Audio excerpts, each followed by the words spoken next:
Mr. Mpoki Buya Kamina Mwandagase. Naam, Isa Benson Mwakilembe, mwalimu wa neno la Mungu.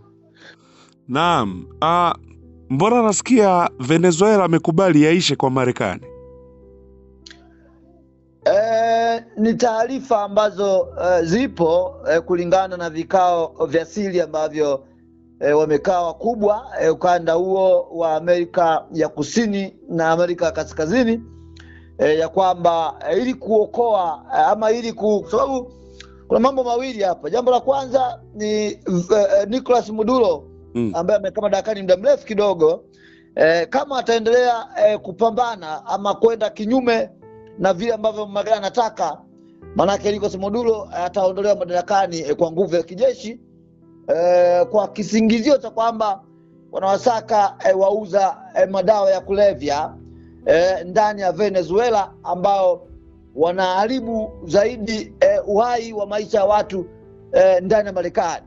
Lakini pia vile vile fahamike ya kwamba jambo la pili ni kwamba kama sivyo Marekani kuingia ndani ya Venezuela, basi ni Marekani kuanzisha vita, yani vya wenyewe kwa wenyewe ndani ya Venezuela ili kuweza kumtoa Nicolas Maduro madarakani. Lakini pia vile vile ifahamike ya kwamba ama kumtumia mtu yoyote ambaye sio mwaminifu na serikali ya Venezuela kumuua Nicolas Maduro. Lakini pia vile vile kumeibuka kuna mpasuko mkubwa kwa sababu vitisho vya Marekani, ndege za kivita, kushambulia boti mbalimbali, manuali ambazo zipo hapo, jeshi ambalo lipo hapo na mambo mengine mengi. Maana yake ni kwamba serikali ya Venezuela imejaa maji. Maana yake wameingiwa na hofu, wanaogopa, na kama wanaogopa maana ni kwamba kumetokea mpasuko mkubwa. Mpasuko mkubwa umetokea baina ya viongozi ndani ya Venezuela, katika kambi za kijeshi, katika usalama wa taifa wa Venezuela, viongozi wana siasa, bunge, wapo ambao wanasema kwamba basi bora tu tukubali yaishe kuliko kuingia kwenye dhama na mgogoro na Marekani. Kwa sababu kumbuka, kuingia kwenye tofauti na Marekani ni gharama kubwa, na ni gharama kubwa mno kwa taifa inaingia hasara. Amejitahidi Maduro kuandaa vikosi vya hapa na pale, lakini nani anaweza akashindana na Marekani kirahisi katika ulimwengu wa sasa? Ni wachache kama Urusi, kama ilivyokuwa Irani, ni wabishi wachache ambao wanaweza wakasimama dhidi ya chokochoko na vitisho vya Marekani. Wengine hawawezi. Nicolas Maduro ni mtata na ni mbishi kwa muda mrefu sasa, lakini viongozi wote waliopita wa Marekani walikuwa wanatumia njia za kidiplomasia zaidi, njia za kidemokrasia zaidi. Ila Trump sasa hivi anatumia njia ya authoritarian government, authoritarian power ama authoritarian, yani anatumia nguvu ya kwamba yeye ndio yeye, achopanga yeye ndicho kinatoka kiwe na sio mtu mwingine. Hata ndani ya Marekani pia wanapinga kwa Trump anaongoza kama mfalme, yani akitaka jambo lake liwe yeye aangalie taratibu zingine ndogo ndogo. Sasa Maduro naona amezidiwa nguvu. Kuna pressure nje yake, kuna pressure ndani yake, kuna msukumo wa nje, kuna msukumo wa ndani. Ndani ya serikali yake kuna mpasuko, nje pia kuna pressure kubwa. Sasa ukizingatia hayo, na pia vile vile Marekani yeye hataki ushawishi wa China. Kumbuka ni nchi ina rasilimali nyingi, ina gesi ya kutosha, mafuta ya kutosha, na rasilimali nyingi, na Mchina ameshatia timu pale. Na Trump yeye hataki kwamba Mchina awe na nguvu, kwa sababu yale mafuta ya Maduro yale ni faida kubwa mno kwa Marekani kiviwanda na mambo mengine. Sasa Mchina yuko speedy mno, Mchina kamwacha mbali mno Marekani. Sasa Trump alivyoingia madarakani anahisi kama vile amechelewa, yani kwamba Marekani inahujumiwa duniani kiuchumi. Anayehujumu Marekani ni Mchina. Utakumbuka mwalimu 2023 ni hotuba moja aliyozungumza Joseph Biden aliyekuwa rais wa Marekani, mwenye umri mrefu zaidi duniani kwa wakati huo kuongoza nchi.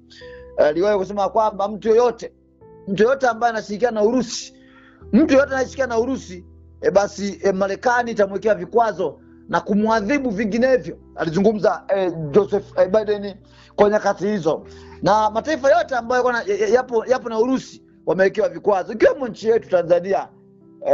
Tuna vikwazo vichache vya kwamba hatutaki kuingia Marekani mpaka tutoe mkwanja. Yaani kuingia Marekani mpaka utoe mkwanja.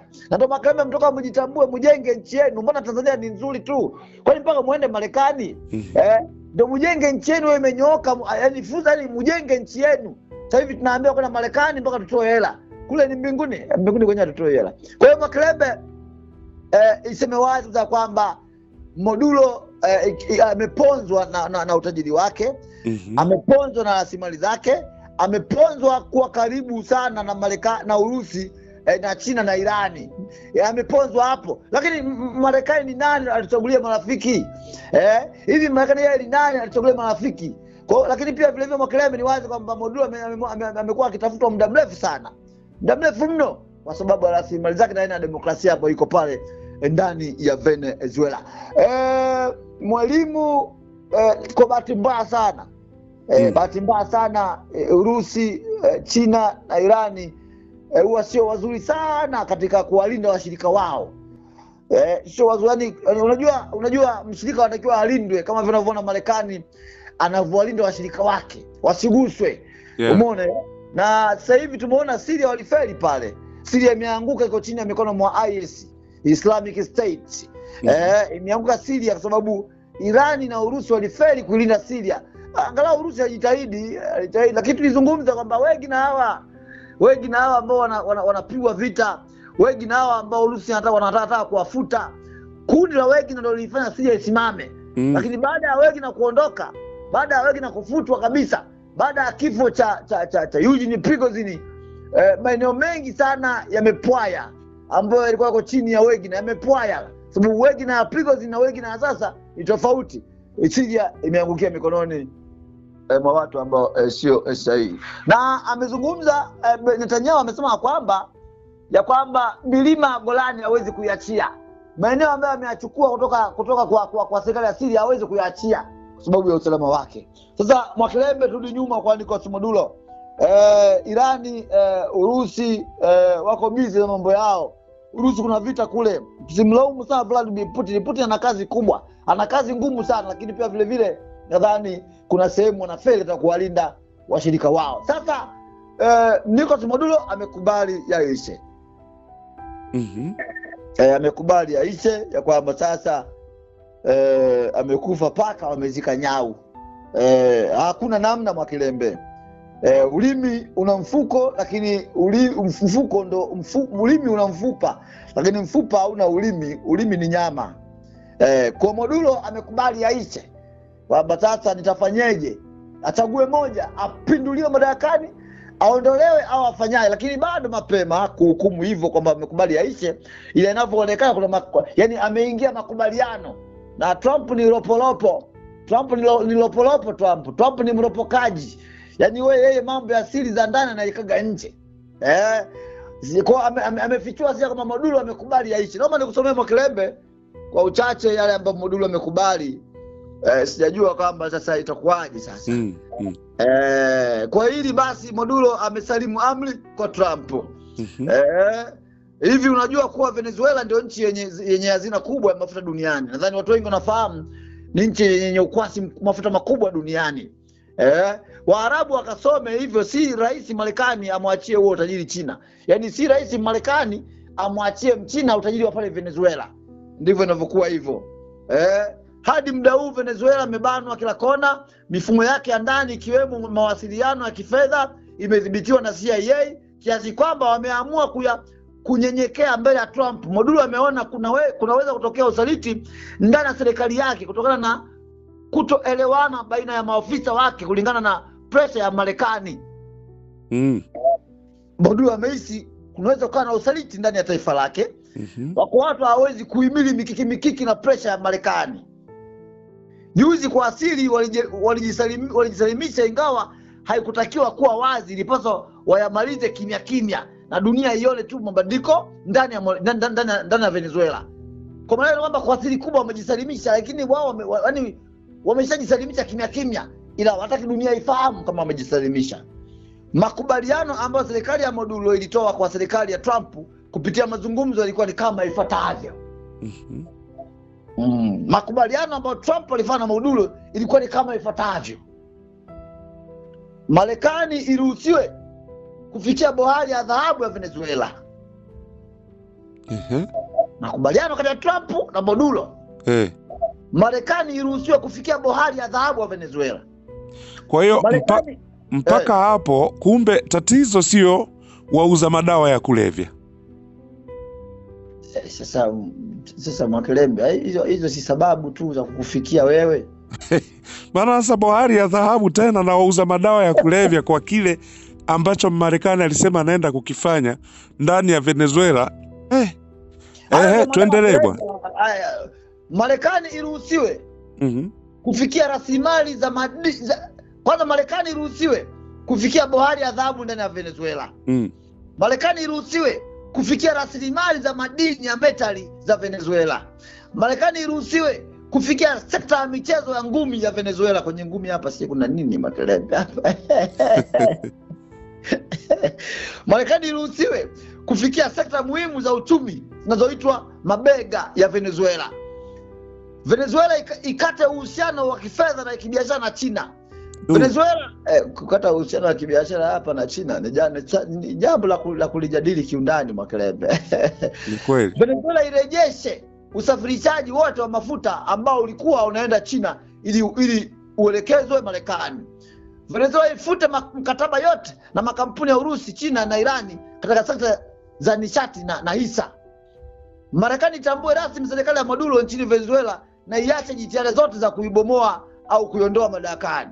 Hata hivyo, serikali ya Trump ilikataa makubaliano hayo kwa sababu inataka Maduro aachie ngazi na kumkabidhi makamu wake. Kwa hiyo makamu ni kibaraka. Makamu ni kiraka Mwakelembe. Lakini baada ya mazungumzo ya jana usiku, Trump ameweka wazi na kudai kuwa Venezuela wamekubali matakwa yake, ikiwemo kuachia rasilimali zake chini ya usimamizi wa Washington. Mnamo jana Ijumaa iliyopita Mwakelembe, wakati wa mwandishi wa habari alipomuuliza kuhusu taarifa za kwamba rais wa Venezuela Nicolas Maduro alikuwa ametoa masharti makubwa ya maridhiano ili kupunguza mvutano kati ya pande mbili, ikiwemo kutoa rasilimali za asili za nchi hiyo kwa Marekani, Trump alijibu hivi: "He has offered everything." Kwamba ametoa kila kitu. Trump akijibu kuwa kuhakikisha taarifa, he offered everything, because he doesn't want to fuck around with the United States of America. Trump alijibu kwa kutumia lugha ngumu kidogo.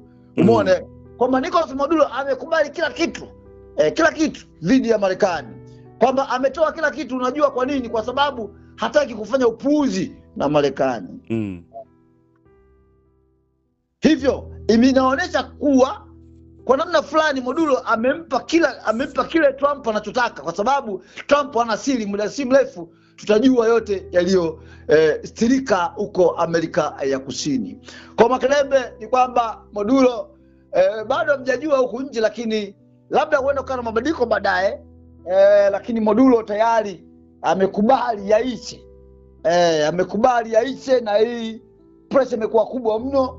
Majeshi hapo karibu, manuali za kivita, zingine submarine nuclear powered, ndege hatari zinaambaa kwenye ukanda huo. Sasa pressure ndani ni kubwa, pressure ya nje ni kubwa. Msimamo umekuwa ni mdogo kwa Makelele. Kwa haraka tu kwamba Maduro ni kama amekubali yaishe kukabidhi rasilimali kwa Marekani, lakini bado tuendelee kujipa moyo. Lakini maana mpaka Maduro ajadili na Urusi, aongee na China, aongee na Irani, mpaka Maduro aongee na viongozi hao, ndio tutajua nini, kwa sababu bado swala lipo juu mpaka bunge lijadili, yani mpaka tupate mwafaka kamili. Trump hatakaa madarakani milele. Trump akiondoka, Maduro ni ule. Isawa basi Makelele. Naam. Mimi nikushukuru bwana. Asante sana. Ya.